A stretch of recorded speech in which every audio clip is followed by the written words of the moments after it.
Donc niveau shading, je suis pas du tout embêté parce que c'est des tours qui seront en contre-jour, super loin et flou. Donc j'ai juste mis les couleurs les plus importantes pour que l'on ait une idée. Donc ces couleurs, on va retrouver ici, on va passer en shader editor.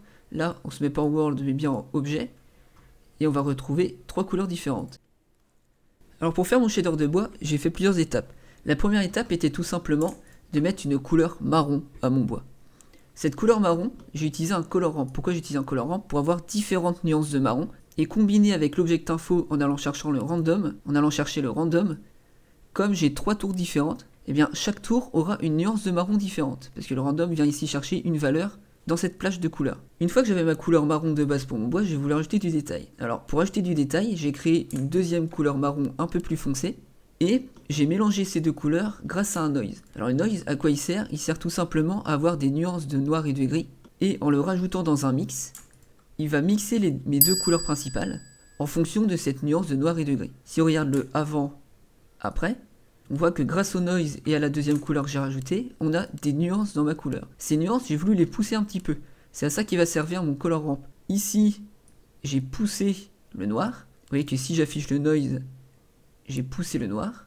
Et si on regarde le résultat, ça permettait d'éclaircir ou assombrir en fonction des couleurs que j'ai rentrées dans le A et le B. Cette nouvelle couleur que je viens d'avoir, eh bien je l'ai passée à nouveau dans un mix, où cette fois j'ai rajouté du vert. Donc de la même façon, j'ai rajouté un nœud de noise, que j'ai pu travailler avec un color ramp, donc j'ai pu booster les blancs ou booster les noirs. Ce color ramp, je l'ai mis dans mon mix, et ça m'a permis d'avoir un peu de végétation sur ma tour. Donc cette combinaison de mon marron foncé et de mon vert grâce à des noises, je l'ai mis dans ma base color. Je vais retirer la normale pour vous montrer ce que ça fait. Et on voit que déjà, on est un peu plus propre. Si je mets juste le marron dans la base, on a ça. Si je mets le mix entre les deux marrons, on va avoir ça. Et si je rajoute le vert, on va avoir ça. Donc on est un peu plus détaillé, un peu plus sale. La métallique ici, on va la mettre à 0, parce que c'est du bois, on n'est pas du tout métallique. L'IOR, on va pas toucher, le reste, on va pas toucher. Alors la roughness va nous permettre de refléter ce qu'on a autour. Le bois ne reflète rien. Vous voyez que si je me mets à 0, ici, on va refléter ce qu'on a autour. Mais comme le bois ne reflète pas, on va le mettre ici à 0,8, 0,9. C'est très rare d'avoir des matériaux qui sont à 1, tout simplement parce qu'il y a toujours des petits éléments qui sont dessus, par exemple de l'eau ou d'autres matières, qui eux vont refléter la lumière.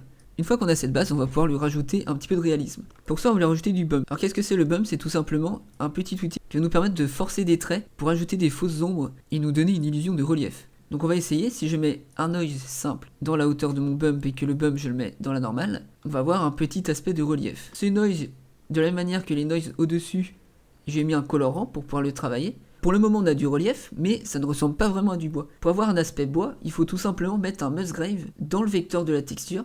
Et là on va commencer à avoir quelque chose qui ressemble un peu plus à du bois. Vous voyez qu'on a des petits stries, etc. Ici on va pouvoir gérer l'échelle de notre Musgrave, l'échelle de notre noise. Maintenant c'est bien, mais là ça fait beaucoup plus planche qu'on voit de très près. Moi je veux pas une planche qu'on voit de très près, je veux quelque chose qu'on voit de très loin. Et je veux des petits stries qui vont à la verticale. Un peu comme des poutres. Donc pour ça, j'ai utilisé un mapping et une coordonnée texture. Donc pour les faire apparaître, soit on fait Shift A et on vient les chercher, soit on sélectionne notre nœud et on fait CTRL T. Et ça les fait apparaître. Le mapping, je le mets dans le vecteur. Et pour avoir les petits stries qui vont vers le haut, eh bien on va tout simplement jouer avec les scales sur X et Y. Et maintenant on voit qu'on a des petits stries qui vont vers le haut et qui font très bois. Pour le shader du toit, je me suis moins embêté parce que comme ça sera super loin, il ne sera pas très visible. Donc je vais retirer le noise ici. Et pour commencer, j'ai créé une plage de couleurs allant du bleu à peu près clair à du bleu à peu près foncé. Dans cette plage de couleurs, j'ai mis un noise. Ça a permis d'avoir différentes plages de couleurs sur mon toit. Et ensuite, de la même manière que pour le bois, j'ai mis un bump. Donc on va retirer la roughness ici. Et si on met le bump, on passe de ça à ça. Donc là, on a à peu près ce qu'on veut. Maintenant, au niveau de la rugosité, la roughness, je ne voulais pas que la rugosité soit la même partout sur le toit. Pour ça, je lui ai mis le noise que j'ai dans la couleur, je lui ai mis dedans. Et vous voyez que du coup, la réflexion n'est pas la même partout. Pour avoir un peu plus de contrôle sur cette rugosité, je lui ai mis un map range. Alors à quoi ça va servir? Ça va tout simplement lui dire de ne pas dépasser certaines valeurs. Vous voyez que si je mets un noise, il va aller du noir noir au blanc blanc. Mais moi, je veux pas avoir certains endroits où je reflète totalement et d'autres où je reflète pas du tout. Je veux que je reflète un petit peu partout. Donc c'est à ça que va servir le map range. On va le mettre dedans.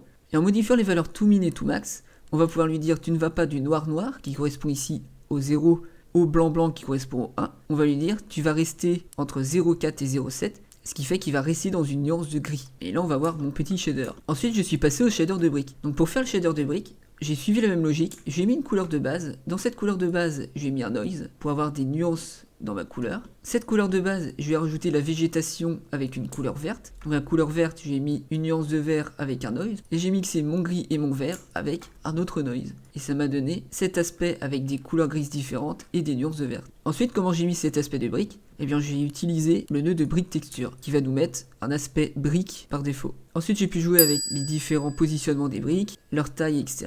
Et surtout avec leur couleur. Comme je voulais utiliser ce brique texture en masque, donc j'ai mis toutes les briques en blanc, blanc, blanc. Et le mortier, je l'ai mis en noir. Ce brique texture, je l'ai mis dans un nouveau mix qui m'a permis de mélanger ma couleur de base avec la couleur de mon mortier, qui est ici gris foncé. Et cette combinaison m'a permis d'avoir mon shader de briques. Pour ajouter un petit peu de relief, et bien de la même manière que pour le bois, on a rajouté un nœud de bump et dedans, on est venu mettre le brique texture.